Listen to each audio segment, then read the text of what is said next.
Change my heart, O Lord. Transform my life.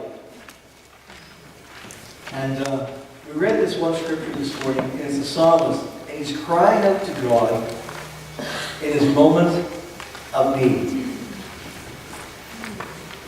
Some people go through life acutely aware of their need for God, their daily need for God. Ever notice, and sometimes in life, some people, their life seems to be just a wreck. They're always in trouble. This is exactly what I'm talking about. But I think it's part of the human journey to be like the psalmist and find our places in valleys and times and trials in our life. We just cry out to God, and say, God, I need you. And I think of my own life. You know, we sing it, I know I need Him every day, but there comes times and experiences you just need Him to show up and be there.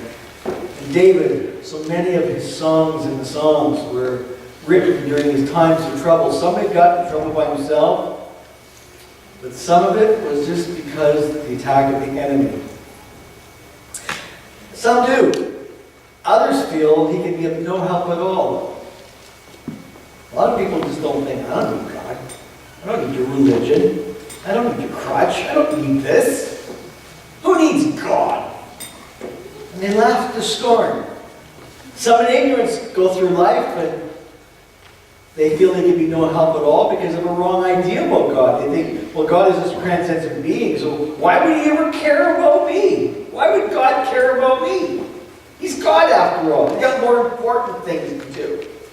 And you often see that, this nominal belief in God, and He's way up there and can't be troubled.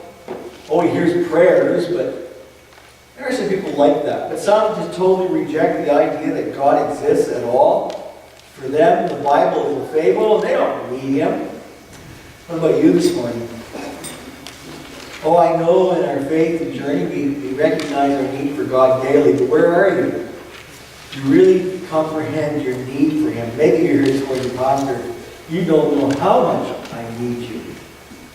But maybe you're here today because someone dragged you along or whatever, and you come to church, but you're really not into this Christian thing, I remember a family member some years talking about it. We're talking about my faith and whatever, and I think she felt a little under conviction.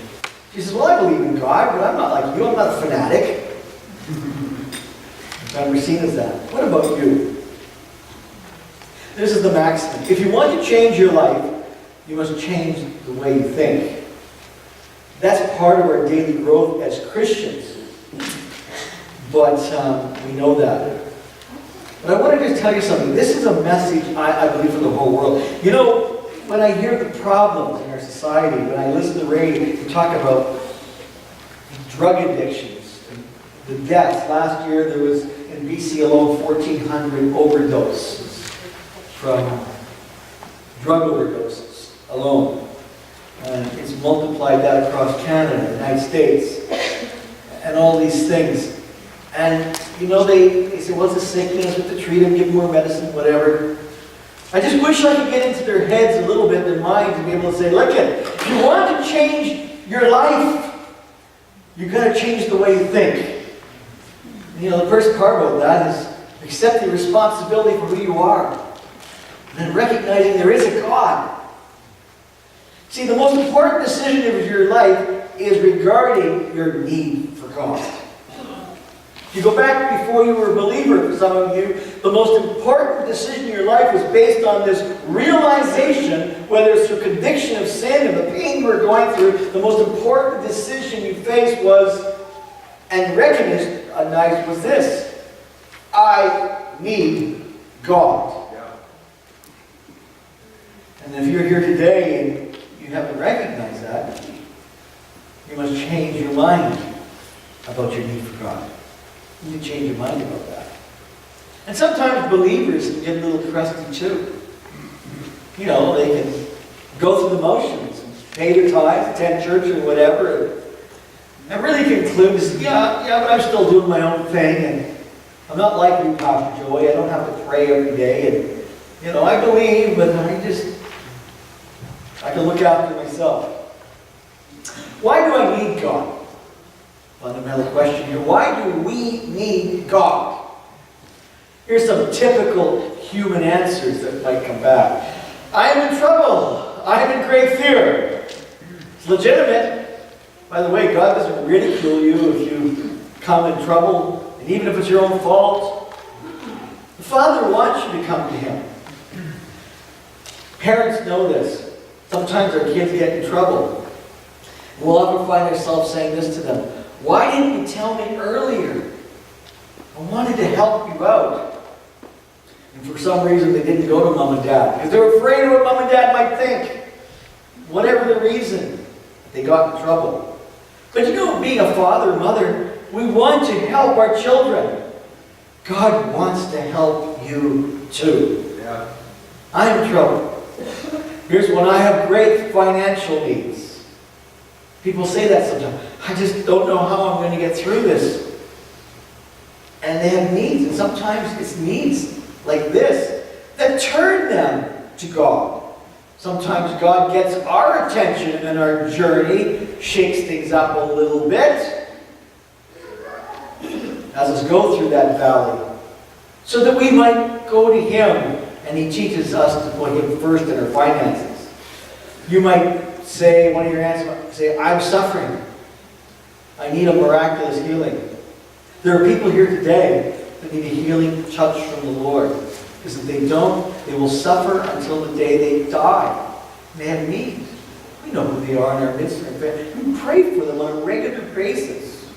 You know, in our staff meetings, the way we start our staff meetings on Thursday now, the first thing we do is we hear from Pastor Michael and Judy, and we say, who in our congregation needs special prayer this week? A report is given, when somebody's sick or going through trouble, and we pray for them. That's how we open our staff meetings now. I want to tell you, that's a need, a legitimate need for God. Maybe I'm in a relational crisis. You know, it's hard to go through life having been in love with somebody or loving somebody and having to come to the point and say, I don't care anymore. Because love is something that transforms us. And when we truly love somebody and all of a sudden that relationship is broken and disrupted, it's painful. Sometimes we go to God because we have a relational crisis. Sometimes my enemies are after me. And although maybe we're not a physical war, sometimes at work, sometimes in life, there just seems to be sometimes people who are just out to get you. And they make trouble for you. It happens sometimes. It happens at work sometimes. I know my son, I hate to point him out, but I remember one time a few years ago, there was a fellow who was just bugging him at work all the time. And for some reason, we don't know why, they just do. And sometimes pastors, they make trouble for you, stuff like that, out to get you. I was having lunch at supper last night, Judy's mom and brother and sister and family. We're talking about my time in Nelson, when I was writing an article about the evidence of the resurrection. And in that I was talking about how the Jewish people, the Jewish high priests or whatever, arrested Jesus. Well, the newspaper and a few people in town zeroed on that, and they accused me of being an anti-Semite. Me. And they wouldn't publish the rest of the articles, which was sad because it was really a defense of the resurrection of Jesus Christ leading up to Easter. But sometimes there are enemies of the cross. It's got nothing to do with race. It's got to do with the enemy not wanting. And sometimes he uses people. And sometimes I'm in trouble because of my own actions. You know? Remember that show back in the 60s or 70s where the guy said the devil made me do it? You know, yeah. Sometimes the devil's taking the blame for what you did. And we get ourselves in trouble. That happens a lot. I don't feel so bad about it. It happened all the time to David too. He was God's chosen king. You read the penitential Psalms, there's 6 of them there, and he's crying out to God for forgiveness because each time he blew it in a major way. in a major way. He got himself in trouble with his own family, his country, his throne. But it's still right. Why do these things happen? It could be our own fault. Coincidence, fate, sometimes make these things. Destiny. God does it to us. Sometimes God orchestrates us to go through hard times. We call it out to Him. Sometimes it's the work of Satan and evil. Let me say this. No matter what the cause of our trouble, God uses all of these to draw you towards Him. To draw you closer to Him. And I say this to unbelievers too, when they're in trial and tribulation. And I say, God is using that to draw you to Him. And I've seen that, worked that, witnessed in people's lives. And it brought them to a point where they received Jesus only because they hit bottom. Sometimes God is trying to get our attention. He uses all of these things to draw us close to Him. In fact, when people want me to pray for someone that's in trouble, particularly if you're an unbeliever, they want relief for them. I don't pray that. I say, God, you just use that to draw them into saving knowledge of you. But what is our greatest need? What is our greatest need? We have all kinds of troubles and things we get into. But what is our biggest need? Consider our lost condition. Consider the natural lost condition. If you are without Christ, if you are without faith in the Almighty God, you are in a lost condition.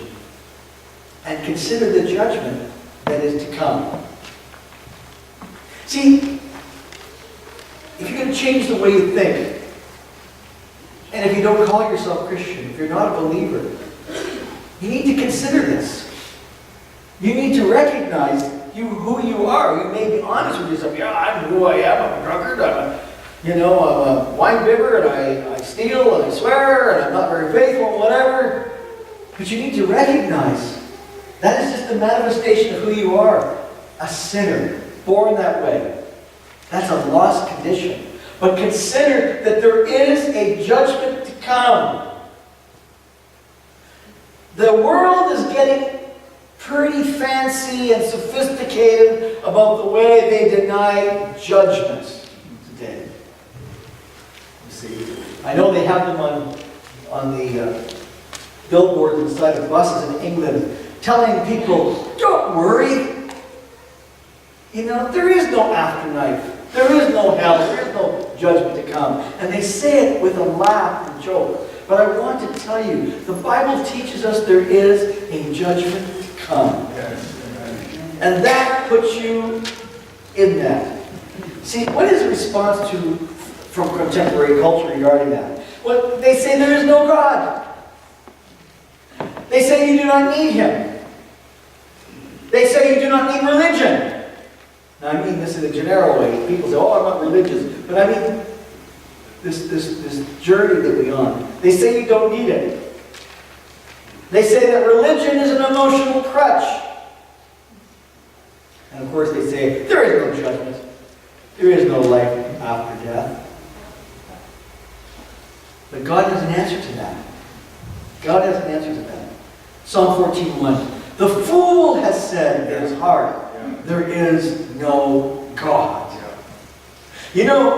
Back in the latter part of the 20th century there, we have a hard time thinking in those terms, like it's like life where I grew up, whatever. But we lived during the time of the Iron Curtain, when communism had settled across Russia, the Soviet Union, so many different countries, Eastern Europe, Central America was being, there was communist infiltrators there, places in South America, China, Southeast Asia, Vietnam, and all these. It was like this iron curtain of communism. And it had a strong grip on the world. But I knew that communism would not survive until the last days. People often think in the last days, they say in the last days the battle's going to be with communism. It wasn't going to be, it's going to be something else. Do you know why communism would never succeed? Because their core teaching is there is no God, but that God has said it's a foolish thing to say there is no God. So communism was built upon foolishness. And there's no way it was going to stand. That's one of God's answers. Here's another one. Jesus said, I am the vine, you are branches. He who abides in me and I in him bears much fruit. For without me, you can do nothing. Now, I know he's saying it to the church, but if it means it for the church, certainly it means it for all humanity. If anyone does not abide in me, is cast out as a branch and is withered, and they gather them and throw them into the fire, and they are burned. If you abide in me and my words abide in you, you will ask what you desire, and it shall be done for you. But without me, you can do nothing. Paul writes about the existence of God to an unbelieving world in Romans. He says, the wrath of God is revealed from heaven. The whole idea that there is no God, prove there is a God. Paul says, God has revealed himself from heaven against all ungodliness and unrighteousness of men who suppress the truth in unrighteousness. Atheism is an unrighteous concept of rejecting God. And the wrath of God is revealed against them, because what may be known of God is manifest in them, for God has shown it to them. For since the creation of the world, his invisible attributes are clearly seen. You know, that is almost like a contradiction. That which is invisible is clearly seen. You see that? You see, you can't see God through spirit, but his invisible attributes are clearly evident in creation. Amen. Being understood by the things that are made, even his eternal power and Godhead, so that the unbeliever is without excuse. Because although they knew God, they did not glorify him as God, nor were thankful, but became futile in their thoughts, and their foolish hearts were darkened. That's God's answer to the one that said, there is no God. How does God meet my needs? How does God meet my needs? Our greatest need for him, our lost condition, I mentioned it. Jesus has redeemed us from our lost condition. In Ephesians 1:7 says, in him we have redemption. How? Through his blood, the forgiveness of sins according to the riches of his grace. You must change the way you think. You must acknowledge your lost condition. But once you do, there is good news. He's found a way to save you from that lost condition.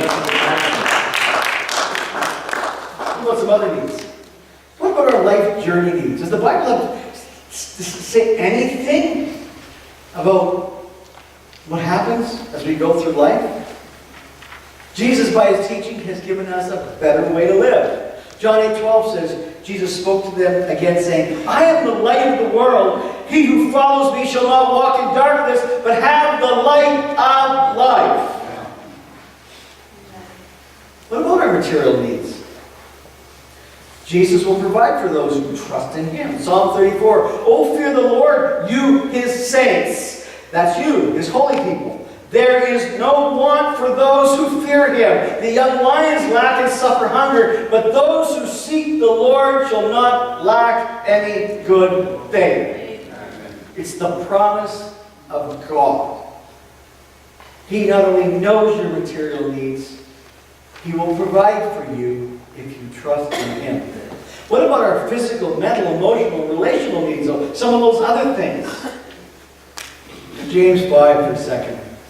Jesus can heal all of those things, our physical, mental, emotional, related, because we often talk about healing. James 5, it says, is anyone among you suffering?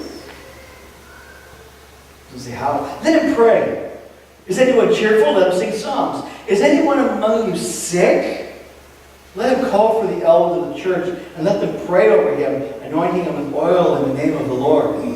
And the prayer of faith will save the sick, and the Lord will raise him up. And if he has committed sins, he will be forgiven. Confess your sins, or your trespasses to one another, and pray for one another that you may be healed. the effective fervent prayer of a righteous man avails much. When you have physical, mental, emotional, and relational needs, sometimes all the medicine in the world will not heal you. Sometimes all the counseling in the world will not heal you. Sometimes all the therapy in the world will not heal you. But I want to tell you something. The Bible tells us what to do. Is anyone suffering? Let him pray so that he can meet our deepest need.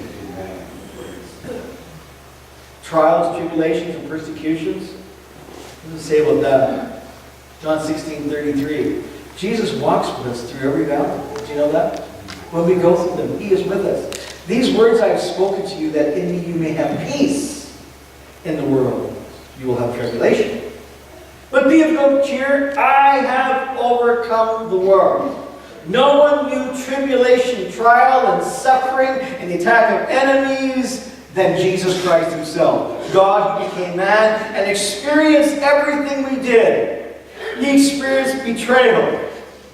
He experienced deceit and lies against him. He experienced attacks on his life to death. He's done all of those. And he says to you who are going through a trial, be of good cheer. I have overcome this world. Amen. And he goes with us.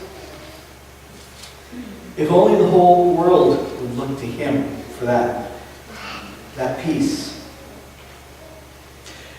There's one more way of thinking that needs changing. And I'm going to have the worship team to come back up now and prepare for communion. One more way of thinking needs changing. We need him. But here's something we all have to come to in life as believers. He is all we need too. He is all we need. He is all we need. Corrie ten Boom, this lady that was smuggling Jews and saved them out of Amsterdam during the Second World War, loved the Lord, had all kinds of trouble, concentration camps and whatever. She's quoted saying this: you may never know that Jesus is all you need until Jesus is all you have. So he's all you have. I'm going to ask the servers that will come, and Pastor Tamara, I believe you have a song to lead us to communion.